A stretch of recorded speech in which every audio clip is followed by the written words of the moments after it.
There we go. Okay. Takes a second to sit up there.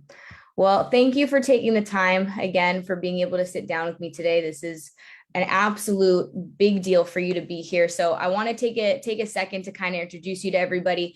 This is David McKnight. He graduated from Brigham Young University with honors in 1997, best-selling author of The Power of Zero, which was ranked top 10 best financial resources in the country by Forbes, public speaker and educator on the Power of Zero retirement approach, and so many accolades. It's an honor to have you here with me. And I kind of wanted to kick this off by asking you, for the people who don't know who you are, don't know what the Power of Zero retirement approach is, could you do a brief overview about it and why it's so important, especially today?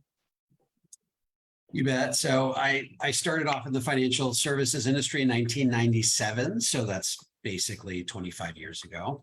So I've been at this for a while. I've been in the trenches for a long time.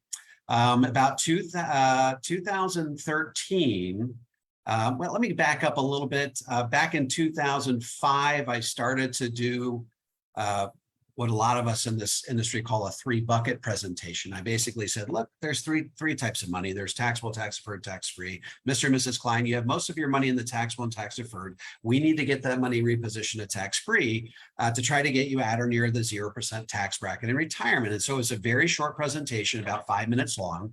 And as time wore on, and as I developed that presentation, it got longer and longer and longer. I got to the point where it was about an hour long, and people started to ask me to give that presentation all across the country. And I finally decided, I actually listened to Tom Hegna one day. I was at one of his talks, and he goes, hey, for those of you who have clients who you wish had been here to hear this presentation, I've got the book version of this presentation in the back of the room, and you can buy it for $20 each.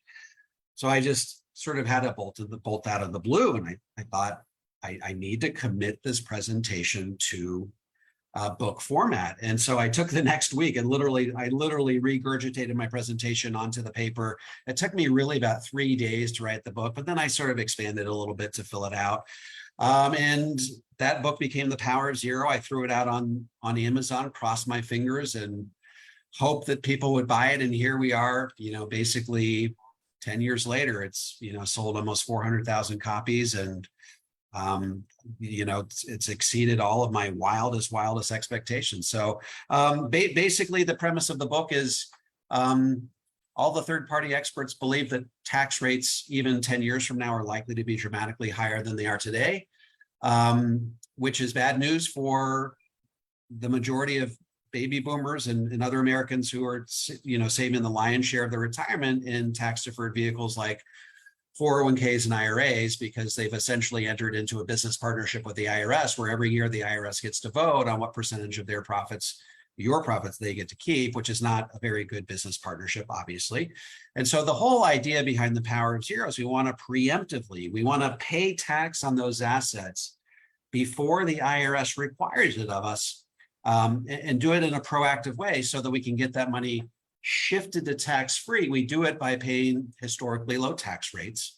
I give you permission to not enjoy it, but when given the choice between paying taxes at today's historically low tax rates or waiting until some point down the road when tax rates could be twice as high as they are today, it seems to make good mathematical sense to pay those today. And so it's really about getting a message out that tax rates down the road are going up. And so all of the conventional approaches we've taken to retirement planning, i.e., getting a tax deduction today, postponing the payment of that tax until some point down the road, is exactly 180 degrees wrong.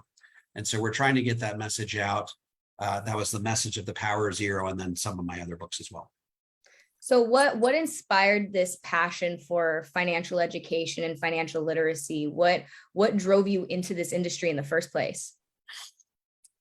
Well, that's always, I think that everybody who ends up in our industry ends up here by accident. I don't think anybody ever grows up and says, I want to be a financial advisor when I grow up. So I went to, I graduated from BYU with honors in 1997, and I wanted to go to International Business School. And International Business School said, you have to have work experience before we will take you. And so I said, okay, I've got to go out and apply my trade. And so I got into the financial services industry and I got hooked and I never looked back. And I love the educational aspect of, you know, telling people about how their money works and warning them about the potential complications they could face down the road, given that our country is on a fiscally unsustainable course due primarily to Social Security, Medicare, and Medicaid. We have promised way more than we can afford to deliver. And somewhere down the road, we're either going to have to dramatically cut Social Security, Medicare, or dramatically increase taxes, or some combination of the two. And I don't think that Americans who have saved the lion's share of their assets in 401ks and IRAs are going to be ready for that. And so that's really what keeps me passionate about this, is just really getting the message out on this tax rate train that's bearing down on us. Yeah, we live in such a day and age now where information is at our fingertips all the time. I remember when I picked up your book for the first time about 5 years ago when I first got started in this industry, and it was a big eye opener for me. But as technology advances and information is coming in so fast, there's no opposing opinions when it comes to finances and what to do with your money. How would you recommend people should filter all of the things that they're hearing about where you should put your money, what you should do with it from their peers, what they read online? How should people be filtering through this information? Well, just like they filter through everything in life, I would take a look at both sides of the issues. I would weigh the facts and then sort of draw your conclusions accordingly. And I'll give you a good example. There's a so-called guru out there called the white coat investor. He deals primarily with high income investors like doctors and dentists. And he got a hold of my book, The Power of Zero, back in, it had just come out. So back in like 2015 or something like that. And he basically said, Dave McKnight is crazy for recommending Roth conversions. Tax rates aren't going up. I mean, this is an exercise in idiocy and futility. Why is he doing this? And he just gave his original title for his article was, before I had my attorney send him a letter to take it down, was the David McKnight scam. Well, that obviously is very inflammatory. And so I was interested, what about what I was saying was a scam? And so I actually engaged with him on his blog. And he basically said, tax rates aren't going up and it's irresponsible for you to tell people that they are. They should not preemptively pay tax on their IRA to get that money shifted to tax-free. So I feel like I really, over the course of that blog exchange, I really laid out all the facts for him, but he really wouldn't budge. Well, lo and behold, we're in the lead up to the last presidential election, and Joe Biden comes out with his tax proposal. And he basically, the tax proposal was raising taxes on a lot of different things. And so he's tweeting on Twitter, right? And he says, Joe Biden's tax proposal reads like an all-out war on the individual investor. If Joe Biden gets elected, I am going to convert my IRA to a Roth IRA all in 1 year. So here's a guy who called me a scam artist for telling people that they should do a Roth conversion, who in the lead up to the presidential election says that he's going to convert his IRA to a Roth IRA all in 1 year. I mean, that's not even advice I would give. I mean, you got to spread the tax liability out over a lot of years, not do it all in 1 year. So, I mean, I don't think he was even giving good advice to himself. So the point I'm trying to make here is that there's two sides to every issue. And I think you just have to study out both sides. And instead of saying, okay, Dave Ramsey is right on, for example, permanent life insurance, I think you should read both sides of the issue. And that's really what I've tried to do with my YouTube channel. Is I've gone through and debunked a lot of stuff that Susie Orman has said, Dave Ramsey, the white coat investor. And the goal is just to tell the other side of the story. So I would just tell people, take a look at both sides of the issues. Yeah. And you bring up a great point. Life insurance is definitely one of those things that is a very hot topic, especially when it comes to where is it that you put your money. Why do you think there is so much controversy around this topic, specifically when it comes to leveraging it inside of your retirement portfolio? Well, it primarily comes down to this.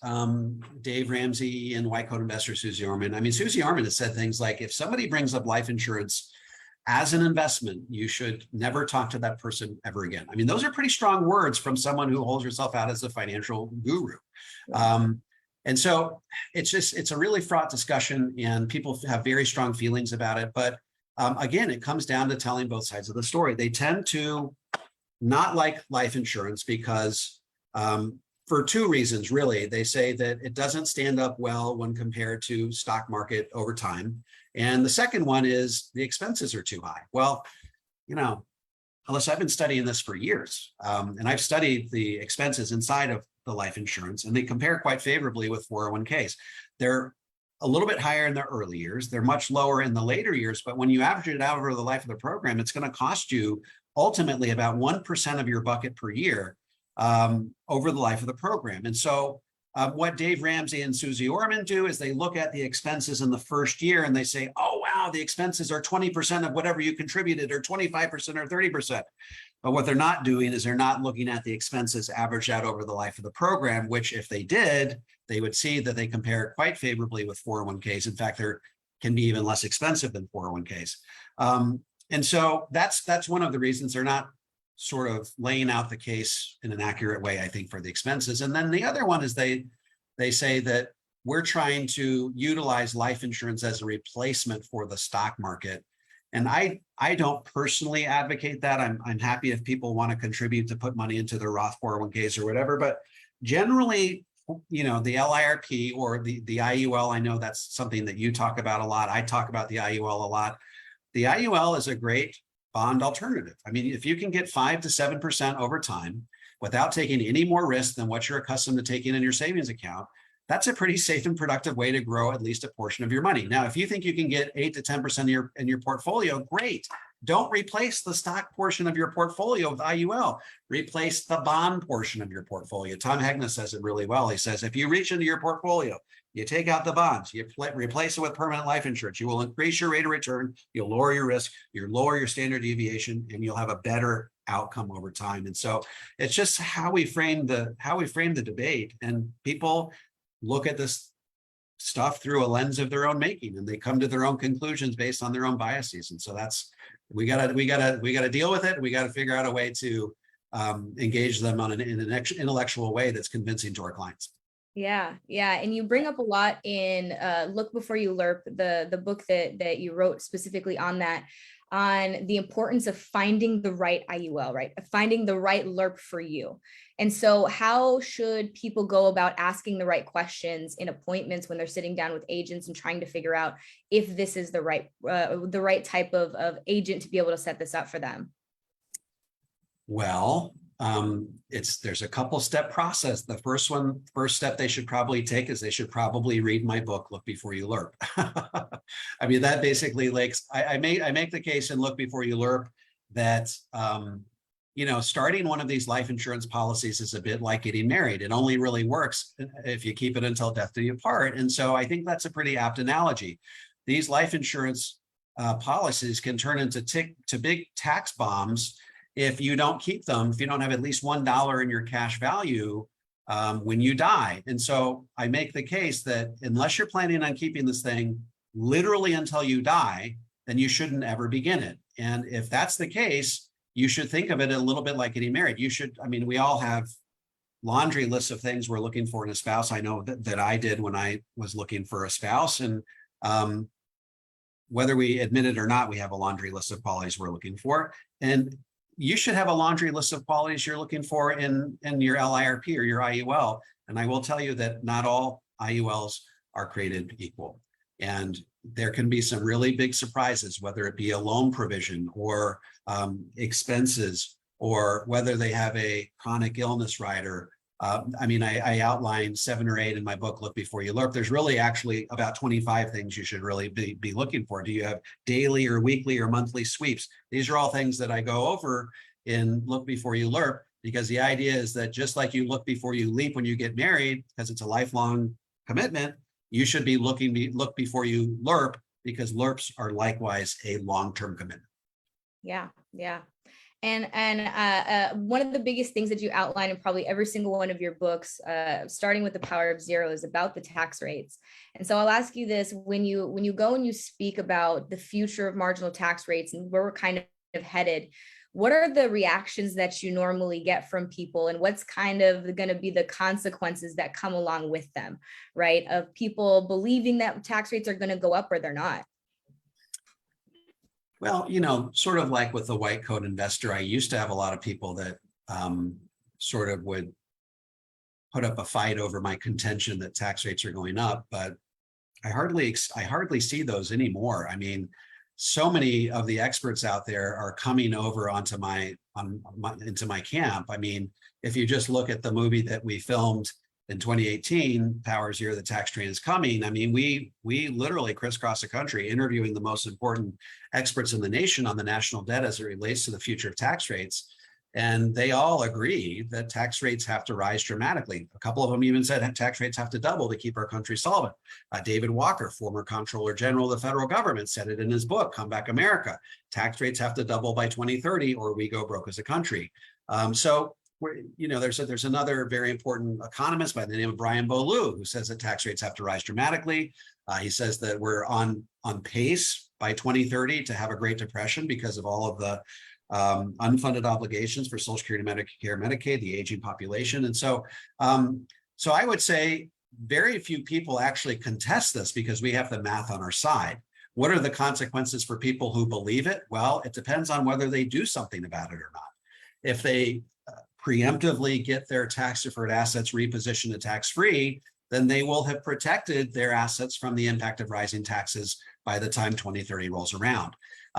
If people don't believe me and all of the other experts that tax rates are going to go up, then the best analogy I can give you is your 401k sitting on the train tracks, a massive freight train is bearing down on it, and it's going to be completely obliterated by that tax freight train. So I think that I've put enough content and warnings out there, be it through my movie or my books, that tax rates are going up, and I try to call upon as many third-party experts as I can, so people don't just take my word for it. But we've put the warning out there, and hopefully people will start to heed it. Yeah. So as people are kind of approaching retirement, right? Those people that are looking to retire here in the next few years, maybe even next year, what would your advice be to them based off of the state of the market currently and what's currently happening as far as this freight train of taxes that's coming? What would you recommend to those people to start repositioning their funds? So this is something that I address. I address in my most recent book through Penguin Random House, Tax-Free Income for Life. Basically, there's two things that people need to worry about. One is tax rate risk. We've talked about that so far during this Facebook Live event. But the other one is longevity risk. And longevity risk is the risk that you will outlive your money. Believe it or not, I'd like to think that Americans, the number one risk that they feel like they're facing in retirement is tax rate risk. It's actually not. That's like number two. The number one risk is people feel like they're going to outlive their money. They don't want their money to last longer than they don't want to die broke. They basically want their money to last as long as they do. And so how do you do that? Historically, there's a guy named William Bengen. He was a financial advisor. He says, hey, look, if you only ever take out 4% of your money, there's an 85% likelihood that you'll never run out of money. And that's the 4% rule. Well, a lot of experts are now chiming in and saying that he came up with that 4% rule that the industry embraced for a long, long time. And he did it using sort of outdated data, in that it was based on bond rates that were much higher and a stock market that had a much rosier picture. They're now saying that the sustainable rate of distribution is now only 3%, which means if you have $1 million, the most you can take out in any given year is $30,000 per year and have a reasonably high expectation to never run out of money. Well, guess what? You can get $30,000 per year guaranteed until the day you die through an annuity for about half that amount, for about $500,000. So you can actually mitigate longevity risk much more effectively and much less expensively through an annuity with a guarantee from an insurance company than you can do through the 3% or the 4% rule. And the other thing I talk about in my book, Tax-Free Income for Life, is it's not enough to get this guarantee of income for the rest of your life, because the pre-tax amount of that guarantee is guaranteed, but the after-tax amount is not. So you might have $2,000 per month that's coming in guaranteed, but if tax rates go up to 50%, now you only get to keep half that amount, which might be only $1,000 per month. And how are you going to plug that hole in your guaranteed income? You're going to have to probably spend down all your other assets to compensate. And so really, I would say, utilize annuities to guarantee that at the very least your lifestyle expenses are paid for, but do it within an annuity that has what I call a piecemeal internal Roth conversion, which allows you to systematically reposition the annuity to tax-free so that by the time tax rates go up for good, you've done all the heavy lifting, then you can take that guaranteed lifetime income out of your annuity in a completely tax-free way. And on the other side of the scale, what would your advice be to the younger generation, people that are just getting into the workforce, trying to figure out this whole retirement thing, saving for the future? What would your advice be to them? Yeah, that one's pretty easy because as a general rule, the younger you are, the more likely that your tax rate is going to be through the roof in retirement. If you take a look at the national debt over time, it seems bad now, but by 2030, it's going to be, $40 trillion of debt. By 2050, it might be $50 trillion of debt. So the federal government doesn't have any plan for how to reduce or even pay off the debt. And so that's bad news for people who plan on retiring 10, 20, 30 years from now. So I guess the best advice I can give people who are younger is take advantage of all of the tax-free savings tools that the IRS affords you. Take advantage of every nook and cranny in the IRS tax code. Take advantage of IRAs, Roth 401ks, permanent life insurance. Take money out of your IRA up to your standard deduction. So that's also tax-free. And if you can keep your provisional income low enough, then your Social Security is going to be tax-free as well. Take advantage of everything that the IRS has to offer you. And if you have kids, if you have a family, then the great part is the LIRP, the IUL has a death benefit component. If you keep it your entire life, when you approach the end of your life, you'll have a death benefit that doubles as long-term care as well. I think that's absolutely huge. So there's a lot of living benefits that are associated with life insurance that people don't think about. But remember, life insurance is a part of the puzzle. It's used in concert with all of the other tax-free vehicles that are available to you. Awesome.